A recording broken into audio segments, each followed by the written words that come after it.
Welcome to Sunrise Life, the podcast where we have deep conversations with freelance models. Today I have Jay Ban on the other line. Say hello. Hey guys! How's it going with you? I'm good. How are you?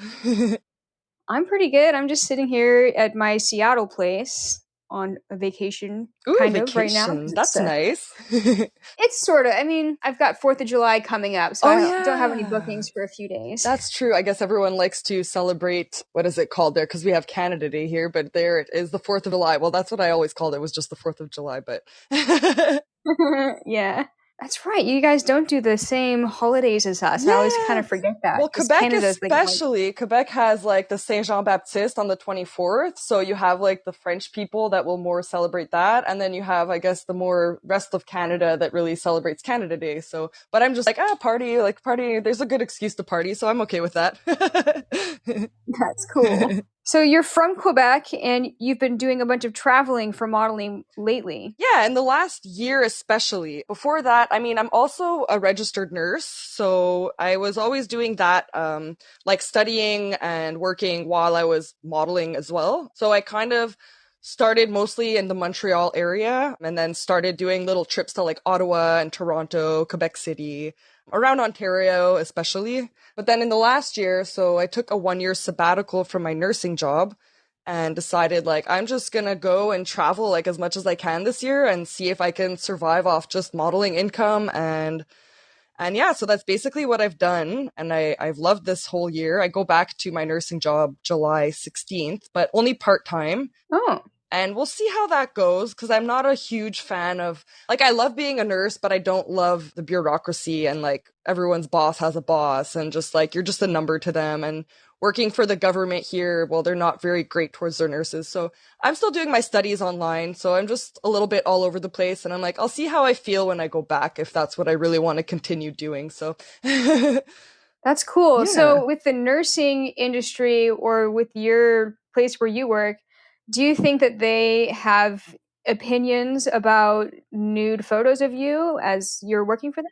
Yeah, probably. I kind of live, I guess you could say, two separate lives in a sense. Not to say, like, there might be people that I work with that know that I do nude modeling, but I don't talk about it. I kind of have, like, two separate Instagrams and Facebooks, and I kind of don't dare, like, because I'm very scared sometimes too, like, is there a way they could be like, oh, well, you can't do this, so either you have to stop or you lose your job here or something like that. So I just try to keep everything separate, but I don't know, maybe at the end of the day people wouldn't mind so much about it and it's really just me in my head and but yeah, I just try to keep it separate because yeah, I don't know.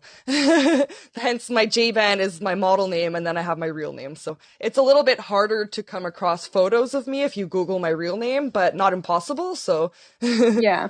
They would have to be looking for it if yeah, they were trying to find that, I exactly, suppose. exactly. And if they're looking for it, then that's an indication that they're looking for it. Exactly. It's, well, how did you come across this? Yeah. Yeah, I've heard, and I don't know if this is true or not, but I've heard that the nursing industry seems to be a little bit more lenient on whether or not the nurses have done porn or nude modeling or whatever. But I honestly have no idea. I can't tell you that I know any nurses that have like openly talked about it where I work, but then again, maybe it's just because I'm so like I'm not going to talk about what I do because I don't want the judgment. I don't want people to like I work with a lot of religious people too, like a lot of people like very Catholic or very like and I just feel like there's been conversations that have come up, let's say, like about certain things, and I'm like, ooh, like if they don't like that, they probably would not be fan of the fact that I pose nude gotcha. or like, so I just sort of don't talk about it. Yeah, that's probably for the best, unfortunately. Yeah. For our listeners, would you mind kind of going a little bit into the history of how you started modeling and how it's led you to where you are now? Yeah, absolutely. So I started in 2014, sort of just on Facebook and started seeing like this one photographer. I don't remember how, but I ended up following him and I would see like nude models posing and I was just like, that is so badass. Like, I want to do that. That's like you go girl. Like, I just thought it was so cool. And I was like, oh, like, I don't know, maybe. And I've always grew up watching America's Next Top Model, like dreaming of like, oh, I could be a model. I would love to do that. And like always posing. And yeah, basically this photographer ended up posting on his Facebook one day, like, oh, looking for new faces. And, I reached out and I was like, well, I'm not a model, but I really love what you do and I would love to pose for you. Like, don't expect me to be great. I don't know what I'm doing, but basically, worked with him and loved shooting. Started off nudes right off the bat and I haven't turned back. I just kept shooting with that one particular photographer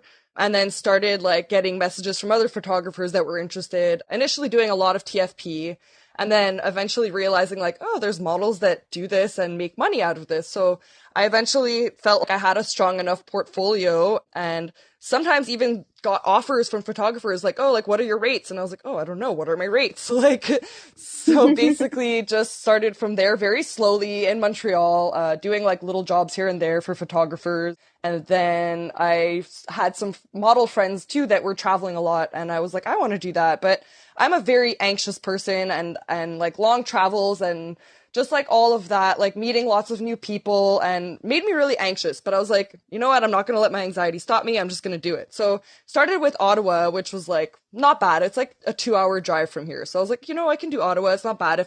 If I'm really anxious and I'm not loving what I'm doing, I can just drive home. It's not the end of the world. But I loved it. And then I just kind of kept doing that and going to like Toronto and then other places in Ontario or Quebec City. And then, so this year I was fortunate and got to do like longer trips. So like last summer I got to go out west in Canada, which where I've never been before. So like Vancouver, I got to see Alberta.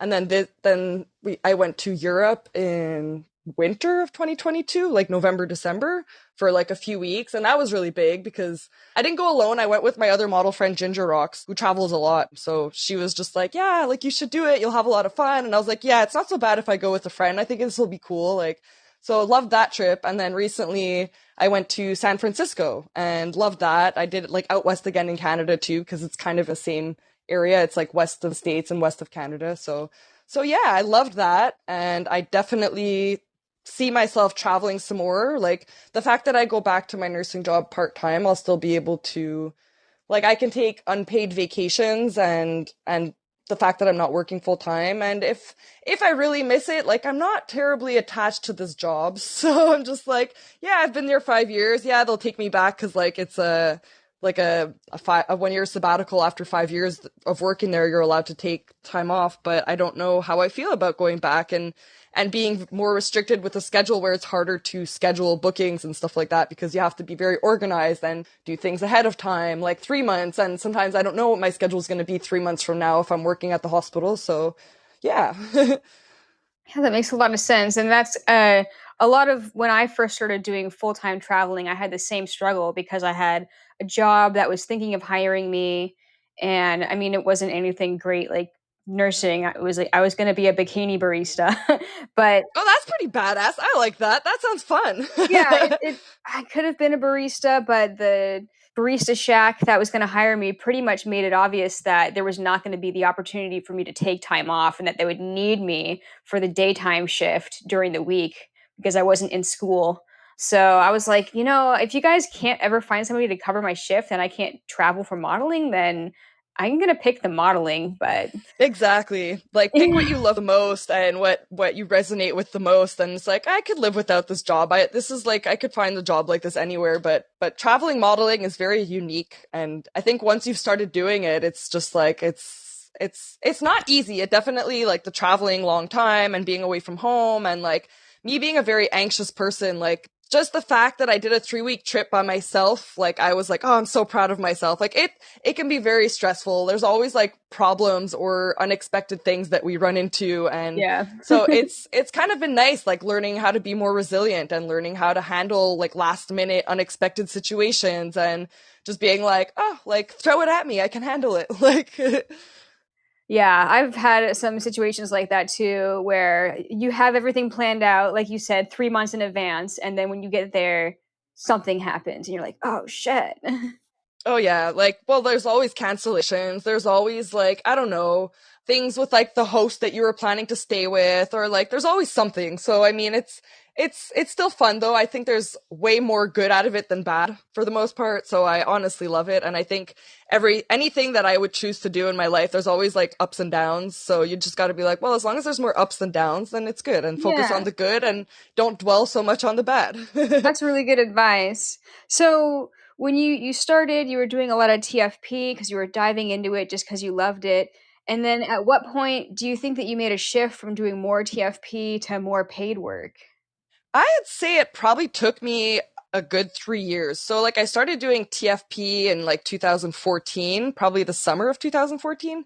And then I was just like, I just kept doing it. And then, yeah, I'd say by 2017, that's when I started to get like paid shoot offers in Montreal and kind of reaching out to photographers too and being like, hey, if you want to hire me, like these are my rates. And actually getting like a positive feedback as to like, cause I was like, oh, people aren't going to want to hire me. Like I'm known as like J-Ban, like I do TF in Montreal and like people always reached out to me for TF, but now all of a sudden I have rates and like, so it was a bit harder at the beginning, I guess when you're from a certain area and people are like, oh, well, yeah, but I know you did TFP with this photographer. And it's like, but I don't do TFP anymore. So it's kind of like, Mhm. putting your foot down and being like, no, I don't do free work anymore. Like, I feel like I have a good enough portfolio. And like from time to time, when I think a project is like really, really cool, and I know it's people I've worked with in the past, and I'm like, I don't have anything on my schedule. Like, I think this is going to be a lot of fun if I just spend the day with them and do like artsy fartsy stuff and get like some really cool photos out of it because I know the quality of their photos are great because a lot of paid shoots, I mean, they're not all the greatest quality photos that you want to be putting in a portfolio and show people like this is what I do because I mean if I put every single photo in my portfolio like I don't know if I would get hired because Yeah. I just it's just not all photographers have like a quality that I'm looking for I guess to show on my photos like Instagram or Facebook or whatever so Yeah, it's very true. A lot of people who hire traveling freelance models are doing it because they like the action of the photo shoot, but then like yeah not always are they necessarily trying to improve their photography. A lot of it is like they're exactly. doing it because it's fun for them, which in turns ends up with photos that you're like, oh yeah, these are nice, but they're not necessarily, the top 5% of my photos ever that I'm going to be putting in my Yeah, portfolio. exactly. Exactly. What I love is when you get to work with someone who sort of starts off as like they're not very good, but then you continue shooting with them and you see them grow and you're just like, wow, like they're really putting more effort and they're trying to get better and like but not everyone is like that. Some people and it's fine, like some people really just like to take out their camera and shoot models and they don't really care for like the post processing. They don't really care for they just like I guess the time that they're spending with the model, I guess, and taking pictures. And that's not everyone. Like some people will have like a great concept in mind and it's nice because then I get to collaborate with them and like bring in my ideas sometimes and sometimes it's not so much my ideas sometimes it's all their ideas so it's like it's a good mixture but yeah Yeah, I totally feel that too. I've got a lot of similarities, I believe, with the way that you started getting into modeling, and I find it very interesting talking to people who got into it like a little bit more recently than when I started so long ago, because times do change, and like the industry is. I feel like it's becoming a more popular industry. There are more traveling freelance models today than there were 10 years ago, and it always makes me curious, like how today people are jump starting without really the help of Model Mayhem anymore, because Model Mayhem doesn't really help very much anymore. No, it doesn't.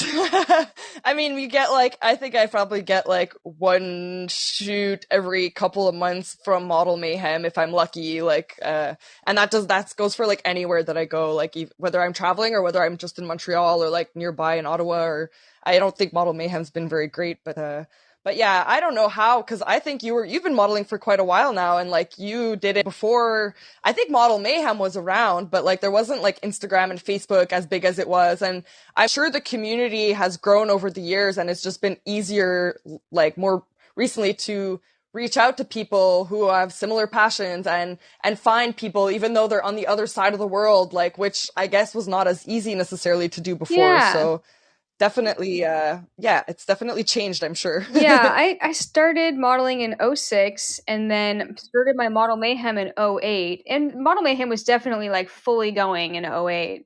But back then, but when I started traveling, 2012 to 2015, all I had to do was put a travel notice on Model Mayhem and my entire tour would be filled up 100% just from Model Mayhem. It was Wow, that's great. surprising. I've never seen those days of model It was mayhem. so great, and it's a huge bummer that they've declined so much lately because they've changed their policies to be, like, not as nice to people who don't pay for a VIP account. So, Right, exactly. So you don't get as much visibility, I guess. Like you're not gonna, because you don't have the VIP, I guess. Because I have noticed some people sometimes they pay, I think, a VIP, and then sometimes your profile will show up on like the page of Model Mayhem when you open it, and I'm like, oh, like yeah. how did they get there? And then I ask them, they're like, oh, well, maybe because I pay VIP, I'm not sure. And I'm like, interesting. Like, Yeah, that's definitely part of it. I think another thing, the biggest thing that ruined it for people who didn't pay for VIP is that once they changed their messaging system, they made it so that once they changed it to you have to have a VIP account in order to initiate a message with somebody that yeah, you're not on a friends list with. that's true. So if you're a traveling model and you don't have VIP, then you can't initiate messages to try to like book Yeah. shoots. They have to message you Yeah, first. so I've never paid for a VIP on Model Mayhem before, and my trick was always just like, okay, go through, add people. If they accept, it's because they'll probably work with me. If they don't accept, then it's probably because they wouldn't work with me. But then I also try to look at like their last date of activity, because then I don't want to be like adding someone who hasn't been active on Model Mayhem for like 10 years or something. So I have these like little tricks, but then I'm like, it would be so much easier if I just paid for a VIP in the end, but I don't know, I'm stubborn, I guess. As a person who has VIP, there are some benefits to it, but because less people overall are using it, like I think it's down to like 10% of its users that are active. Because of that, it almost doesn't even make sense for me to keep my VIP status on Yeah, I there. think if I knew I was getting like more work and stuff like that from my Model Mayhem, then I'd be like, well, yeah, it might be worth paying a VIP, but I think it hasn't really generated a huge amount of income for me. So then I'm like, well, then I'm putting money into something that like, yeah, maybe at the end I'll make a profit, obviously with my other bookings, but most of those bookings aren't coming from Model Mayhem. They're coming from like Facebook or Instagram or like people whose emails I've taken note of because we've had a conversation about working together or we've worked together in the past or like, so it's, yeah. Yeah. But the disadvantage of trying to book through Instagram and Facebook is that it's really hard to get references That's through true. there. That is true. Model Mayhem was the best platform for that. You just click on the picture and then you click on the tag of the model and you could just ask them. And Yeah. Yeah. So so, Instagram, it depends if like the photographer tags the models they work with or but some of them do, some of them don't. But then I always just tell myself if they really don't have references that they want to share with me, then maybe that is a red flag and I shouldn't work with them. Like any photographer yeah, that you're working with that can't give you references, either they can't, like it's happened before where people like they're very new and they've never worked with like any model before and I was just like, just give me like a friend reference or like at least like a family reference, like someone like, and like if I can come along with a friend kind of thing, like, and if they're okay with that, like, yeah, come with a friend, then I feel like automatically, yeah, that's probably less of a red flag because they're willing to have someone accompany me kind of thing. And so just like little things yeah. like that, I guess. But yeah. Speaking of questionable photo shoot scenarios, I have this part of my podcast called the photo shoot fail of the week. I can tell you've been anticipating this. Can you describe a story where you had a photo shoot that either the situation around the photo shoot was crazy or the photographer themselves was out of line? Yeah, so there's a few situations that come to mind, but one that I think might be the more interesting to talk about. I was shooting once with another photographer and one of my model friends, Ginger Rocks, and it was like the photographer booked like an hour solo with her and then an hour duo and then an hour solo with me kind of thing. So it was kind of like overlapping and it was a location that I had gone to shoot at before, kind of like an abandoned like building type of empty semi-constructed old house or something like that. So brought them there and I had been to this location before and kind of run into like this older man that lives like across the lake, but you can easily see from across the lake when there's people in this like empty, desolated house. And so he's like on the other side and he's living in like a camper, like an RV kind of thing, but it's like really, really old. And he's kind of like not dangerous, but just like a weird guy, like probably drinking, looks very dirty, doesn't look like he showers very much, like kind of walking crooked. And I'm just like, oh, like he seems harmless. So like I had spoken to him in the past and everything was fine. Like I guess just going to see this location. But now going with my friend, we were both posing nude. And so he happened to be walking, I guess, his dog, and he stops and he's like definitely drunk, like slurring his words, walking all over the place. Is like, oh my god, I can't believe I'm seeing this. Two naked girls. And he's like, oh my god. And he's just like talking to himself and like slowly making his way up. And my friend's just like, oh my god, what do we do? And I was like, it's okay, I've seen this guy before. Like I'm pretty sure he's not dangerous. He's just like definitely drunk and like, I don't know, maybe something with mental health. I'm not really sure, but so he just comes and he's like, oh my god. And he's getting like really close into our bubble. And my friend's just like backing up like, oh my god, what do we do? What do I do? And I'm just like, yeah, we're just here to pose, like, we're just doing some photos, da-da-da, and he's like, no one's gonna believe this, and, like, he just didn't want to leave, and I was there, like, we're, like, just starting to do the duo bit, and I'm like, oh, man, like, I want to get paid, like, I want this guy to leave so I can finish the shoot, like, I don't know another location around here, like, so I'm just like, okay, like, it'd be really nice if you could go so we could finish our shoot. We won't be here much longer. And he's like, oh no, I gotta go get my phone. I gotta come back and take a picture of you guys. My friends will never believe this. So he leaves, we continue shooting, but then he comes back, of course, his phone, and he's like, he just doesn't want to leave. So I'm like, okay, like, and the photographer didn't know what to do at this point. He's just like, I don't know, like, I'm not even gonna, he wasn't really doing much. And then my model friend's just like, like, this is so weird, like, I'm freaked out. And I'm like, okay, listen, if you take our picture with your phone, you have to let us shoot after. We're gonna be done in like an hour, but if you take the picture, you really have to go. Like, I'm like, I don't think this guy even has Wi-Fi. Like, where's these pictures gonna end up? Like, I already have nude photos all over the internet. I don't care if he takes our picture. My friend didn't either, so we just let him take the picture, and he ended up, like, leaving shortly after, and just, like, it was an interesting scenario. I mean, I didn't feel like I was in danger at all, but it was like really inconvenient. And this is something that happens when you go to abandoned locations. You don't really know what's going to happen. Is there going to be like owners coming to kick you out? Is there going to be homeless people living inside? Is there going to be like, you never know what could happen. So yeah, it was definitely interesting. And I'm just glad that I got to finish the shoot after and nothing happened. I just have a random picture of me and some guy's phone somewhere. So Whoa, that's really bizarre. And so that was the guy that was living in the camper near the location? yeah, exactly. He kind of claimed it was like his family's property, that they came here from France way back when and started building these houses and then decided it was too expensive here and went somewhere else. And I was just like, I don't know if he's just pulling, like making this up or if it's true. I have no idea, but he didn't seem harmless. We were okay at the end of the day, so it was okay. Yeah, that's cool. I guess, I mean, the worst scenario for having a passerby is that they get freaked out and try to call the cops on you, so at least that Yeah, didn't happen. exactly. I mean, I've had police situations before shooting nude, and so I'm just grateful anytime I can get away with shooting in a random location, whether it's outside or like, even if it's private property, because I guess technically this is someone's private property, but just the fact that like I don't get in trouble, the shoot's over, everything's good, I'm always happy. I'm just like, okay, this was a successful shoot. Like, Yeah.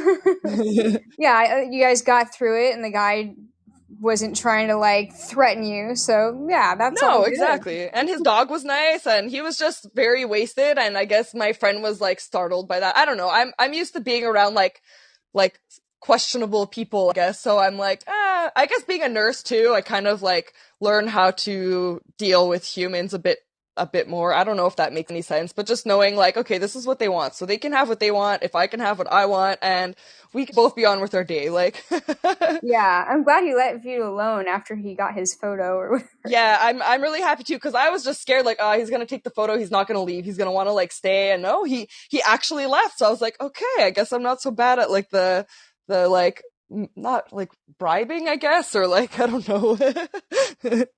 Yeah, I've had a situation like that, I guess a few times, where somebody sees you and they're like, "Oh my god, this is amazing! Let me get a selfie with you. I need to take pictures," and then they want to be like the photographer's assistant all of a sudden, and they won't leave.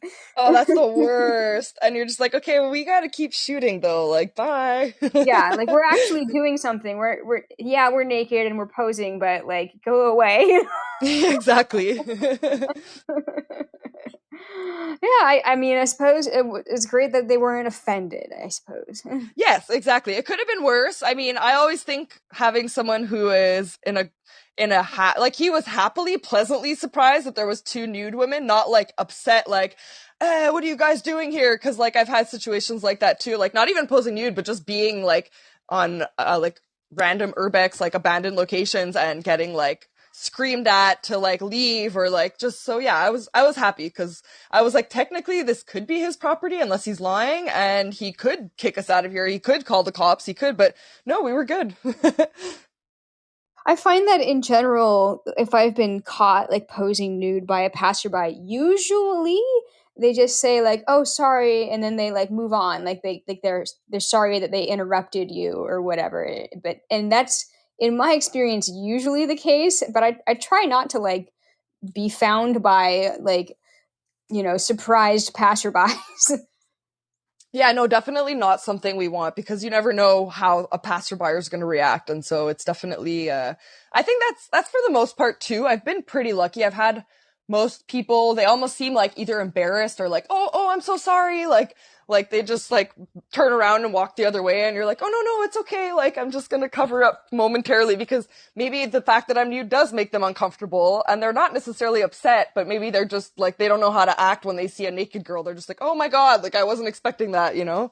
So Yeah. Yeah, it's kind of funny because when people who are outside of the industry, like not photographers or models, see like your photos and they see your profile or online, they're like, oh, it looks like you're just so confident nude and you must be a nudist and you must like being naked everywhere. You must want everybody to see you nude.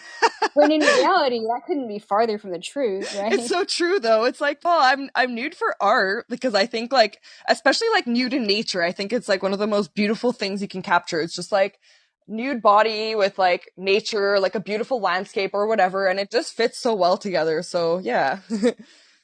And like the baseline when we're doing a shoot, like outdoors or in public or whatever, we're always expecting, okay, so I don't want to be, caught because I don't want the cops called on me or I don't want to offend passerbys. But I sometimes wonder, like, how often said passerby might also be like a nudist or like not care at all or like also be a nude photographer or I also might be a nude model. Like, you don't know. Exactly, exactly. Some people are open-minded and sometimes we're lucky. So but I don't know like what the laws are. I think in Montreal here it's depending where you are, you're allowed to be topless now, but obviously not Huh. fully nude. I think especially like in downtown, but obviously you don't want to go to like a kids park or something and be topless because I mean there's children around, you got to always be more careful about like it's not our place to show them like certain things. So if their parents Right. want to show them that, that's for them, I guess, but like so yeah, but I think it's not nudity is not inherently sexual, and so it just sucks that we have to hide it even though it's like for art purpose, and like it's something that people like they still teach in like art classes and like photography schools. Like I model for some of these like education things, and it's just like it's weird because you guys still teach it in like everyday like education and society, but then it's so taboo like for a lot of people, I guess. So I just don't get it. It's weird. Yeah, I feel like there's a movement towards the world being somewhat more like chill about that, but it's still not to where it needs to be. Not where Not where it should be, not where it and could be. and I'm by the way, I was like looking at your Instagram page before we started, and I think it's just great that you've got a bunch of like implied and censored nudes, and I think that's amazing. But it makes me super jealous because on my account, they won't allow me to. I'll get shut down if I post a censored photo. Oh no, that sucks. Yeah, I think I've heard of you having like many problems with I think even like your TikTok accounts or whatever, and like I think that really sucks. I don't know why. I think so. I keep my account private, and I think by doing that, and there's a way you can put in your settings that it's like 18 plus. And I think by doing that, it eliminated a lot of, because I used to have my account public and I would constantly have like, I don't know, it must be like the Instagram bots or whatever, but they just take down a certain photo and it's like, what? Like I haven't, there's nothing wrong with that photo. Like I'm like, I don't understand why this one works and this one doesn't, or like it passes on Instagram, but not on Facebook. Like, but so since I changed my account to private, which still kind of sucks because when you're a model and you're trying to like get like you want the visibility so that people can see your work, but only like they can only see your account if they do a follow request, and not everyone will do a follow request to look at my account and take the time after to look through my photos or whatever and see if I'm a model that they might want to work with. Yeah, So it does have its disadvantages, but I was really just fed up with like having problems with my photos and not being able to. I mean, I still have to be careful. I can't post right. like nipples and stuff, but and then there was like lots of people taking like photos from my accounts and making fake accounts with Oh, them with geez. like fake links. And yeah, so I was just like, I'm so fed up with this. Like, I can't deal with this anymore. So I just made it private. Maybe I should make my profile private because they won't show my account to new people anyway. Yeah, if you're shadow banned, exactly. So I was like, I mean, it's not like if I do, even if I do hashtags, nothing works. Like, there's no point. Like, the hashtag, I'm completely shadow banned. So it's like, I don't see the point, I guess. So I think it got to a point where, but I mean, it's still nice because I have had people tell me, like, oh, well, like, you don't even show your portfolio publicly. Like, why should I hire you kind of thing? And it's like, well, that's not exactly why you should hire someone. But I mean, if you like my work and like you like what I do and there's other places you can see photos, like it's just on Instagram, it's very private. Oh, I So wonder if they think that because they want you to post photos that they shot, and if your profile's private, then not new people can't like find the photographer's tag. yeah, that's very possible. But at the end of the day, like you said, if we're shadow banned, not many people are seeing our stuff anyways. So Yeah, that's true. Yeah, I am very annoyed that Instagram seems to be like the main way that we connect with each other, but Instagram is so like destructive in their policies on nude art. yeah. It's really frustrating. I mean, hopefully that changes one day, but or we can all agree to join some better social media platform that is more nude friendly. I don't know. Yeah, But like I feel like that's been talked implied.vi, about so much and it's just never happened. Like that new platform implied.vip is really growing. oh, I've never heard about that. Imply.vib. I'll have to check that out. Yeah, a lot of photographers and models are on it now, and I think they just crossed 10,000 users. And their shtick is that they are the competitor for Instagram that allows nipples.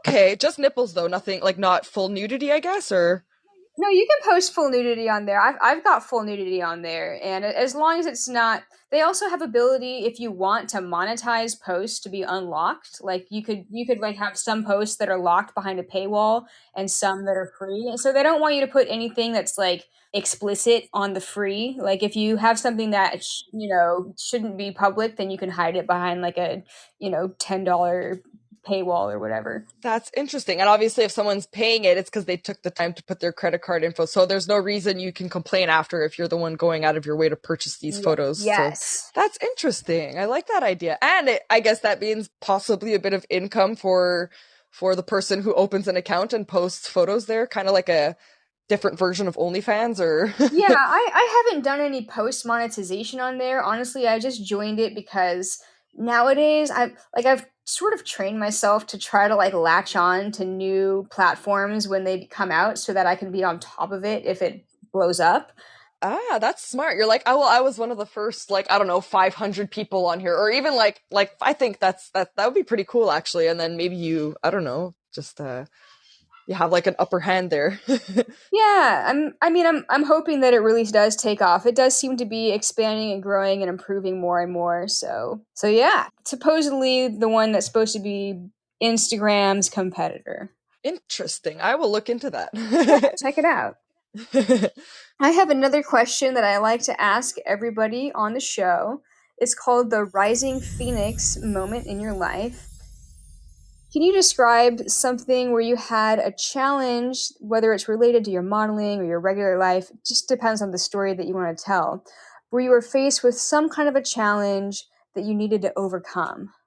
Yeah. So I'd say it's kind of an ongoing thing. Like I mentioned, I do have very bad anxiety. So that goes for everything. Like when it went for me, like going into nursing school, anytime before I go to a photo shoot, I get super, super anxious. Anytime, before traveling, anytime like before I get a new job or like very, very anxious to the point like where sometimes I can't sleep or like, it's like it affects my daily life kind of thing. So just being able to do things like traveling or doing big photo shoots or like just seeing like comparing my life like from now to like before, or just every time I do something that's big and stressful and I manage to get past it and realize like, wow, it really wasn't that bad. And like, yeah, I have anxiety, but I never let my anxiety stop me.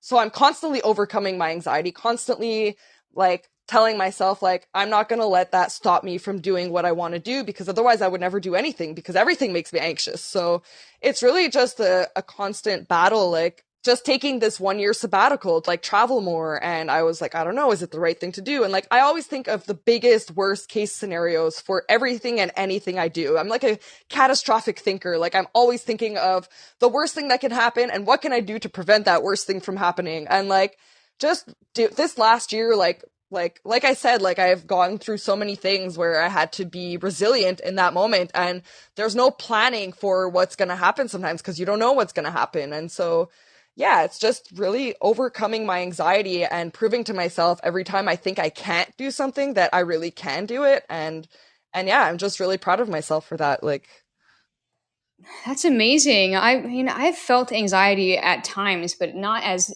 frequently as what you're describing. That must be like, a challenge to deal with on a day-to-day basis. definitely. But I think every time I do something that I'm scared of or something that makes me really anxious and I come out of it like alive, and I could even say like successful, like some of my like modeling tours this year were very successful, were really cool. So I'm always just like, yes, like I can do it. Like I don't have to be scared. And like even if you are scared, it's okay, but don't let that don't let that anxiety win. Like just always like power through and like be surprised. Like I'm always surprised that like how much I've been able to do this year and like how much I've accomplished. And every time I set something out that I want to do, like maybe it takes me longer than it might take someone else, or but I always end up finishing it and just knowing after like, wow, like I can do things even though I'm an anxious person. Like I'm not, I don't know, sometimes I'm just like, oh, like anxiety gives me like that, I guess, a challenge that other people might have, but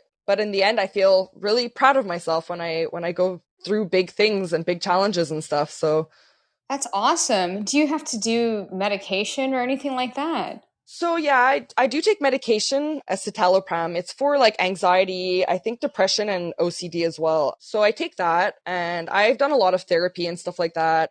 In the last few years, I've started to do lots of yoga and stuff, which actually has helped a lot. Just like living in the present moment and not stressing about the past or the future so much, because I think that's what anxiety is you're always thinking about probably more the future than the past. I think you're thinking of like, for me anyways, I guess some people could be anxious about past things too, but yeah, just I think for me it's definitely like future things that I'm always thinking of that make me freak out and stuff like that. So Yeah, I get that. Yeah, that's congratulations for, doing the best that you can to get through that and give yourself the tools that are allowing you to succeed. That's really yeah, cool. absolutely. And like for a lot of people, photo shoots, like being photographed in general is just like a massively anxious Yeah, it event. definitely So, is. But I think like being a model, I think in the beginning I had like the a very low self-esteem. Like I didn't think I was pretty. I didn't like my body nude. I would compare myself to other people all the time. And then once I started doing nude photo shoots, and not just my own photos, but seeing all the different types of beautiful nude women that exist that pose nude, that and I'm just like, wow, like now I can actually, and being able to see myself in like the photographer's eye or other people's view of how they see me in a photo. And I'm just like, wow, I didn't realize I could be that beautiful. Like I didn't know. And so doing modeling is like an ongoing, like thing. Like it just constantly boosts my self-esteem because I am able to see what I don't see in myself that other people do see, kind of thing. So yeah, it's definitely it's a great thing. It's like a therapy. yeah, it is. It truly is. And if I haven't had a shoot in like over a week, I'm often like feeling like, dang, like I want to like do something creative, like photographically, and it Yeah, helped. exactly. It's like you're craving, like, especially during the pandemic, I think a lot of people were like very deprived of that and like creating art and being able to pose. And I mean, I was dating a photographer at the time, so I was still able to do photo shoots and stuff with him. And then I had even started doing like remote shoots and stuff like that. But even remote shoots, it's not the same as really creating in person and really having that social, like you're really with the person kind of contact. And it was like a lot of like the model doing the like lighting the background and the light and the setup. And it's just like a lot of photographers were like, oh, I'm not really on board with that, but I guess I'll do it because it's COVID and like I can't really shoot otherwise. So it was kind of cool. Yeah. I hadn't done any remote shoots, but I felt like if I was going to set up my camera and the composition and everything, I might as well just shoot self portraits because Yeah. That's it's a lot of work on the model's behalf, It and a really lot of is. And photographers. then the photographer gets the credit because he's technically clicking the shutter. But so I don't know. There was a lot of talk about that too. Like, well, whose photo is it really? Because it's the model's camera, but it's the photographer like paying and clicking, and the model's doing most of the work, but the photographer's still on the other end pushing that shutter button and like, and then just like, I guess they can decide the ISO, the speed and the aperture, but like that's pretty much it. And focus, I guess. But I mean, so yeah, that was an interesting, definitely. But no, I don't think you missed anything. I think there's still some people that do remote shoots. I know some models that seem to rent like really cool locations and stuff sometimes, but ever Yeah. since COVID like kind of calmed down, things went back to normal, and I think it's a lot better that way. Yeah, that makes sense. I suppose if I had rented a location, my biggest issue is that I wasn't sure what the Wi-Fi was going to be like at any time in my life because I was living in a van throughout the pandemic. That's true. That's very true. And you're just like, I don't know, I can't rely on someone else's Wi-Fi. I mean, I've heard of stuff like that too, where I guess a photographer was shooting like a model all the way in like Ukraine or something, and the connection was poor, or Yeah. like they're trying to communicate on like TeamViewer and there's like echoes and they can't hear each other. And Oh my so God. I think that these things happen and people are usually understanding, but Yeah, I'm glad that the world seems to have found a way to get back to having activities in person. yeah, I don't think I would ever want to go through that again. I mean, I was working at the hospital and like Oh it man. was horrible. It was really awful. Like they were telling us like, "Oh, we don't have N95 masks, but it's okay. You guys don't need them." And it's like, "Well, we know we need them. Like you can't lie to nurses. Like we have a science background and you're telling us we don't Yeah. need masks when we know we Oh, do." Like that was just awful. It was really awful. But yeah, so I think it's nice. I have like the balance of like the blood, sweat and tears and like the hardship of being a nurse, but then the beautiful side of nudity and the human and the artsy side and being able to create beautiful things. So I think they balance each other. Like it's like two pieces of a pie, and there's obviously lots of other pieces of pie in my pie chart, but those are two pieces and I think they go well together. So that's awesome. So I really like that you have nursing on the side that if you ever got sick of modeling that you could just, get back into that. yeah. Would you guess for yourself, like, how long you would want to do traveling modeling before, like, deciding to hang it up? I don't know. I mean, I think as long as I can fit it in my schedule and people still want to work with me, I don't see like why I would stop, but that doesn't mean like it wouldn't have to be like regular travels. Like some models do like 6 months at a time straight, like traveling back to back to back. And some have like oh, I'll do 14 days and then I'll come home. Or some do like 3 months. And I think the most I've done, was like maybe 23 days, which was like when I just went to San Francisco and then Vancouver and Victoria. And that's plenty for me. Like, Yeah. and even then I'd be happy with like 10 days or like 14-day trips. Like, it doesn't have to be super long. So I think like even with the nursing and stuff, which I don't really want to dive into full time for my anxiety too. I think it's a tough job and I love doing it part time, but full time would be a whole other thing. Might drain my mental health more. So, but I don't know. I mean, yeah. Yeah, when I was doing, I mean, I technically am always a traveling model, but I do more of my income now through Patreon and OnlyFans, and then like about half of my income is from like photo shoots with other photographers. So before, when I was primarily relying on photographers to hire me in person, I would do like 10 to 14-day trips like every month. And Yeah. I did that for like 8 years. That's a And it lot. got yeah, I mean, 14 days, it's not like some of these models that are gone for like 6 months, like you were Yeah. mentioning. Like, I see that and I'm just like, how do you do it? I know, I need my home base to like recharge and just like not be around people for like a bit and like, or just be around my people that I know aren't gonna judge me or love me like unconditionally. Whereas you're traveling, it gets really exhausting. Like, I think I slept in like 10 different beds in 22 days of being away from home. Like, that's a lot of like hotels and staying at people's places and like, oh, I missed that train. Oh, I'll sleep here tonight instead. Like, it was just like a lot of, yeah. So it's Oh, nice to be yeah. in our, like in your bed and in your room and your stuff. Like, Yes, it is. By the way, I want to give a nice shout out to Robert Demondon because he connected me to you to yes, do this. And I yes. think I saw you recently work with Yeah, him. so we worked together during the pandemic remotely, and then I kept saying like, "Oh, I got to go out to San Francisco. I'd love to go out to San Francisco." And then finally, I just decided like, you know what? I think that'll be like my last big trip before I go back to work. So I got to work with him and meet him in person, which was really great. I actually stayed at his place for a few nights, and he is awesome. I love Robert. He's like honestly one of the best people I've met in like photography, in the world of photography. Like he's just such a big teddy bear, such a sweet person, like very creative. I don't know. He's nice. He's great. He is great. Shout out Robert Demondon. I hope you're I'm listening. sure he is. When I was at his place, he was listening to these podcasts, so I'm sure he'll be listening to this Oh, one. really? Yeah, Oh, yeah. that makes me feel I special. woke up one morning and he was listening to the podcast with you and Starla, Model Adventure. So I was like, oh, that voice sounds familiar because I recognize your voice from the other podcast and I know Sierra. So when I heard her voice, I was like, hey, who's that?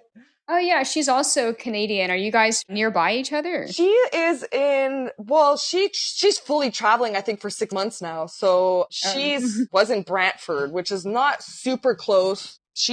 Was somewhere in Ontario, if I'm not mistaken. Yeah. So not terribly close, but Yeah, she did come to Montreal quite a bit. And I went to Toronto, which Toronto's not too far from where her home base was. So yeah. So we cool. did meet Yeah, and work she's together a great. couple of times. Yeah, she really is. I think you guys met once, if I'm not mistaken.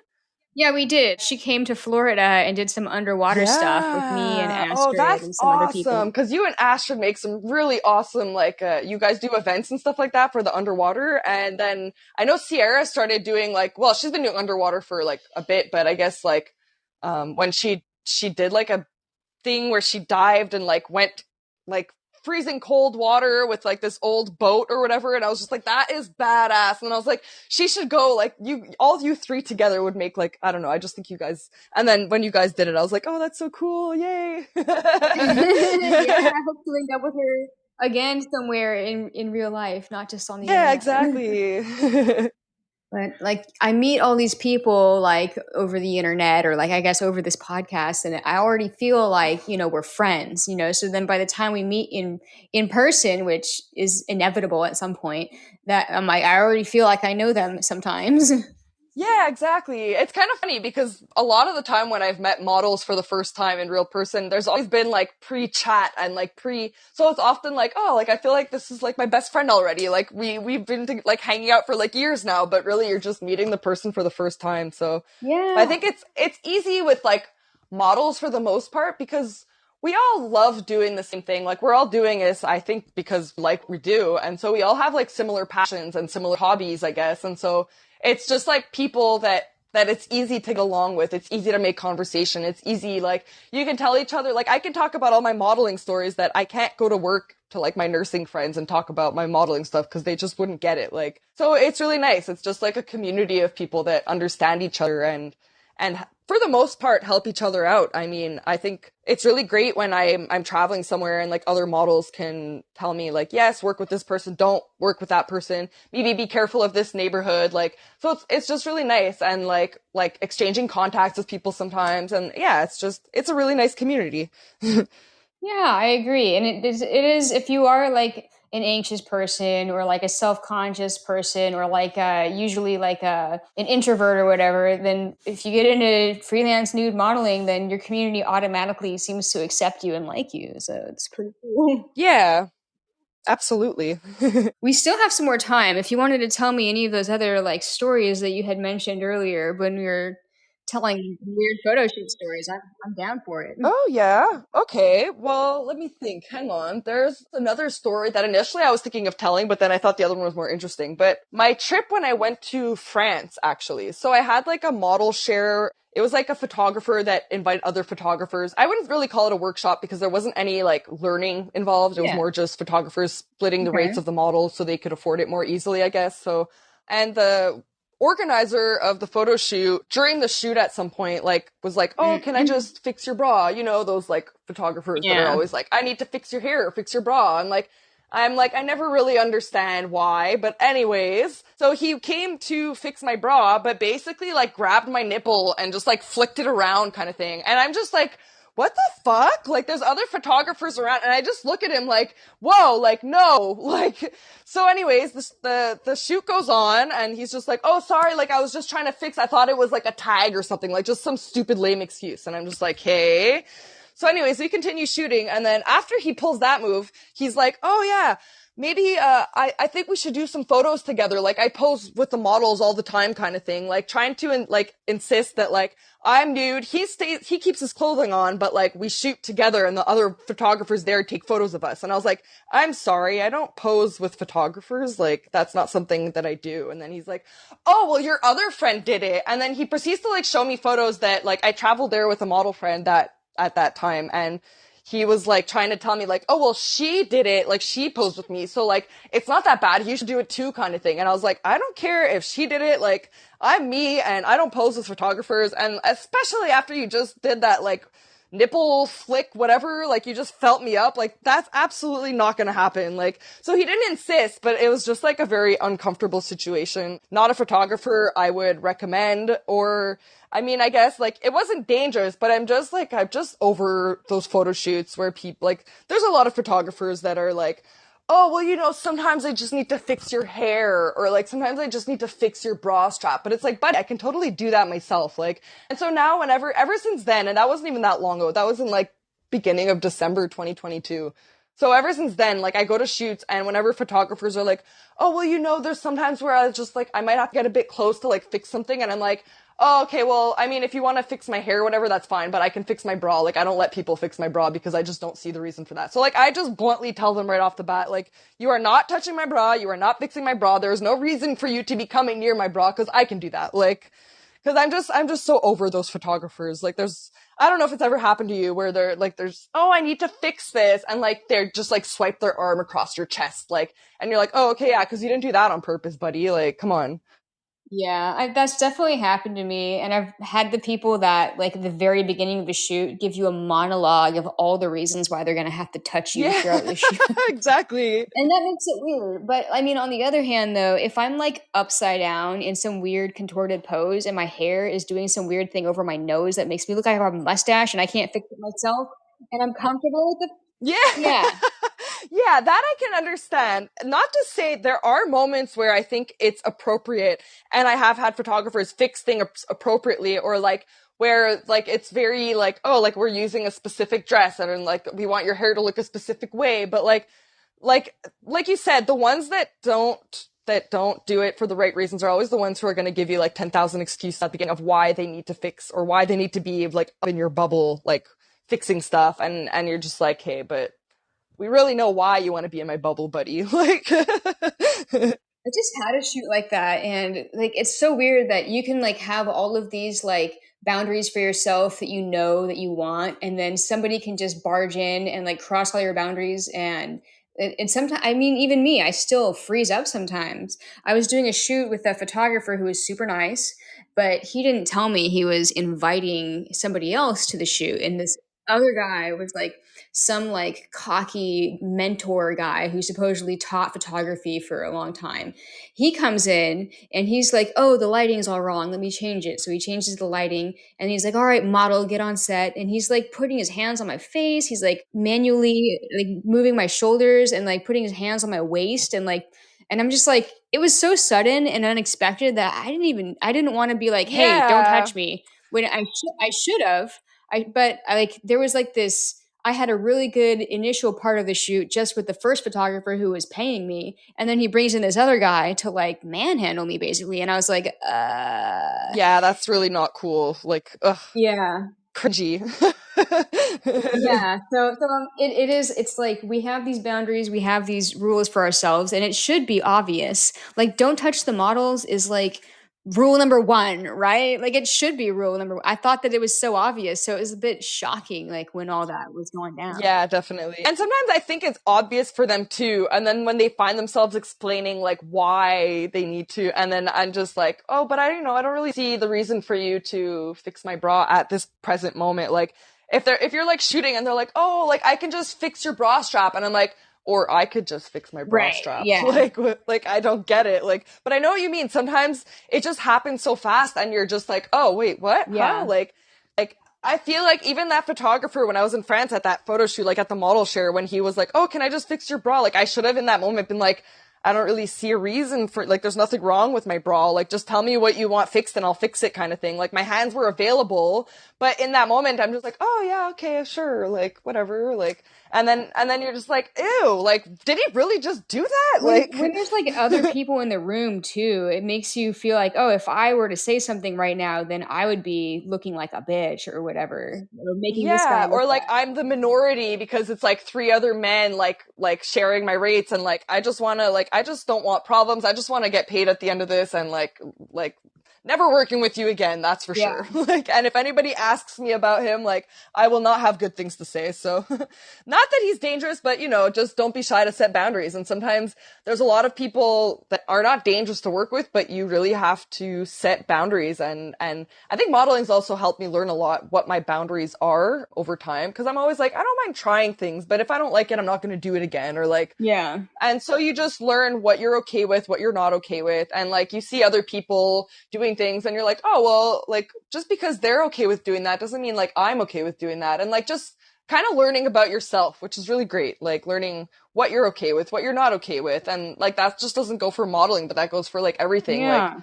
Like my work conditions or like my relationship conditions or like whatever. So Yeah, totally. And a lot of people on the podcast have mentioned that modeling has helped them learn about how to set boundaries. So I think that's definitely like a benefit of modeling or just freelancing in general.